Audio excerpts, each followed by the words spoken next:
ಪದ್ಯವೊಂದು ಪಾರಿವಾಳ. ಕೃತಿಕಾರರ ಪರಿಚಯ. ಕವಿ ಸೂರಂ ಎಕ್ಕುಂಡಿ.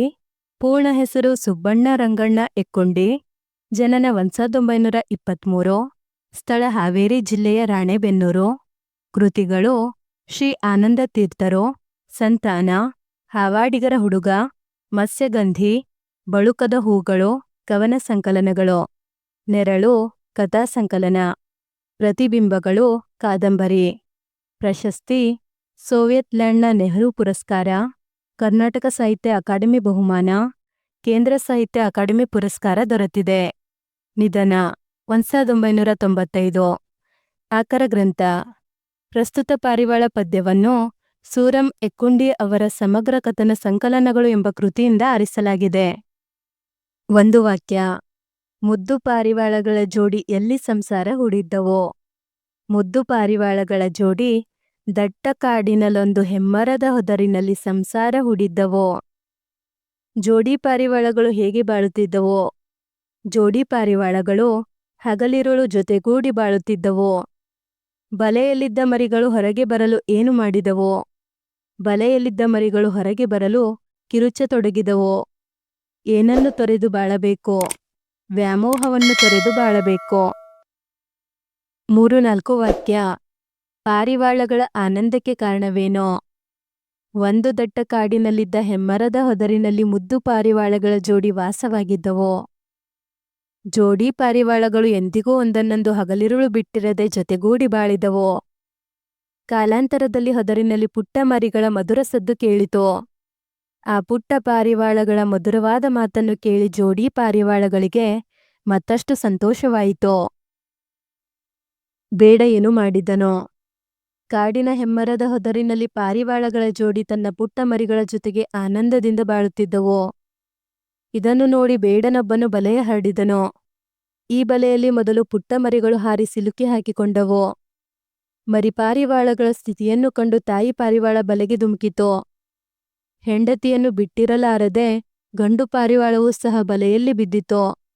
ಹಸಿದ ಬೇಡನು ಹೊತ್ತುಕೊಂಡು ಹೋದನೋ. 8-10 ವಾಕ್ಯ. ಜೋಡಿ ಪಾರಿವಾಳಗಳ ದುಡುಕಿನ ನಿರ್ಧಾರದ ಬಗ್ಗೆ ನಿಮ್ಮ ಅಭಿಪ್ರಾಯವೇನೋ. ಕಾಡಿನಲ್ಲಿ ಒಂದು ಪಾರಿವಾಳಗಳ ಕುಟುಂಬ ವಾಸ ಮಾಡುತ್ತಿರುತ್ತದೆ.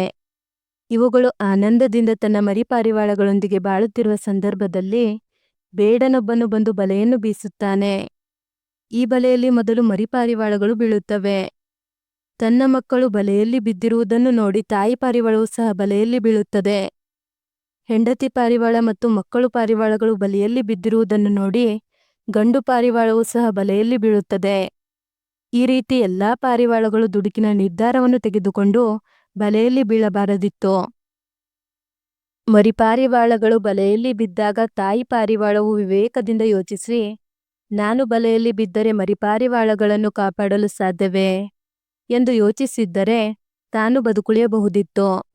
ಅದರಂತೆ ಮರಿಪಾರಿವಾಳಗಳು ಹಾಗೂ ಹೆಂಡತಿ ಪಾರಿವಾಳ ಬೇಡನ ಬಲೆಯಲ್ಲಿ ಬಿದ್ದಾಗ ಹೆಂಡತಿಯನ್ನು ಬಿಟ್ಟಿರಲಾರದೆ ಗಂಡು ಪಾರಿವಾಳ ಬಿಕ್ಕಿ ಬಿಕ್ಕಿ ಅಳುತ್ತಾ ತಾನೂ ಕೂಡ ಬಲೆಗೆ ಹಾರಿತು.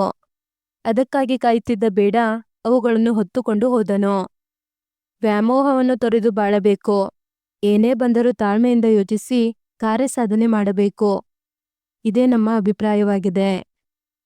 ಪಾರಿವಾಳ ಪದ್ಯದ ಕಥೆಯನ್ನು ನಿಮ್ಮ ಮಾತುಗಳಲ್ಲಿ ಬರೆಯಿರಿ.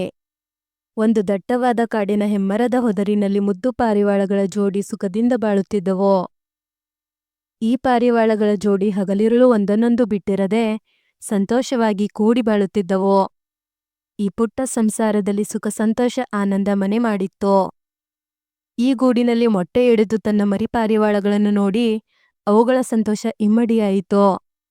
ಹೀಗಿರುವಾಗ ಪಾರಿವಾಳಗಳ ಕುಟುಂಬದ ಮೇಲೆ ಬೇಡನೊಬ್ಬನ ಕಣ್ಣು ಬೀಳುತ್ತದೆ.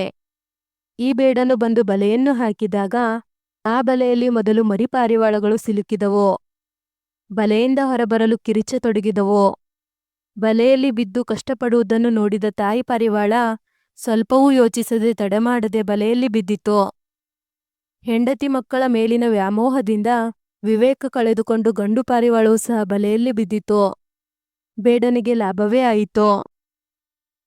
ಮಕ್ಕಳು ಬಲೆಯಲ್ಲಿ ಬಿದ್ದಾಗ ತಾಯಿ ಪಾರಿವಾಳ ವ್ಯಾಮೋಹ ಬಿಟ್ಟು ಸ್ವಲ್ಪ ವಿವೇಕದಿಂದ ಯೋಚನೆ ಮಾಡಬೇಕಿತ್ತೋ. ಇದರಿಂದ ತನ್ನ ಪ್ರಾಣ ಉಳಿಯುತ್ತಿತ್ತು. ಬೇಡನ ಬಲೆಯಲ್ಲಿ ಬಿದ್ದು ಮರಿಪಾರಿವಾಳಗಳ ಜೀವ ಹೋಗಬೇಕು ಎಂದು ಆ ವಿಧಿ ಬರೆದಿದ್ದರೆ ಯಾರು ತಾನೇ ತಪ್ಪಿಸಲು ಸಾಧ್ಯ ಎಂದು ತಾಯಿ ಪಾರಿವಾಳ ವಿವೇಕದಿಂದ ಯೋಚನೆ ಮಾಡಬೇಕಿತ್ತು. ಇದೇ ರೀತಿ ಮರಿಪಾರಿವಾಳಗಳು ಮತ್ತು ಹೆಂಡತಿ ಪಾರಿವಾಳಗಳು ಬಲೆಯಲ್ಲಿ ಬಿದ್ದಾಗ ಗಂಡು ಪಾರಿವಾಳ ಯೋಚನೆ ಮಾಡಿದ್ದರೆ ಪಾರಿವಾಳಗಳ ಕುಟುಂಬ ಸರ್ವನಾಶವಾಗುತ್ತಿರಲಿಲ್ಲ. ಜೀವನ ಎಂದ ಮೇಲೆ ಕಷ್ಟ ನಷ್ಟ ಸಮಸ್ಯೆಗಳು ಬರುತ್ತವೆ. ಸವಾಲುಗಳಿಗೆ ಹೆದರದೆ ಭಾವುಕರಾಗಿ ಅನಾಹುತಗಳನ್ನು ಮಾಡಿಕೊಳ್ಳದೆ ವಿವೇಕದಿಂದ ಆಲೋಚಿಸಿ ಪರಿಹಾರ ಕಂಡುಕೊಳ್ಳಬೇಕು. ಏನೇ ಬಂದರೂ ಕಲ್ಲು ಬಂಡೆಯಂತೆ ತಾಳಬೇಕು ಎಂದು ಕವಿ ಹೇಳಿದ್ದಾರೆ. ಸಂದರ್ಭ ಸಹಿತ ಸ್ವಾರಸ್ಯ. ಒಳಗೆ ಬಂದಿತು ಬಳಿಗೆ ಬಿಕ್ಕಿ ಬಿಕ್ಕಿ.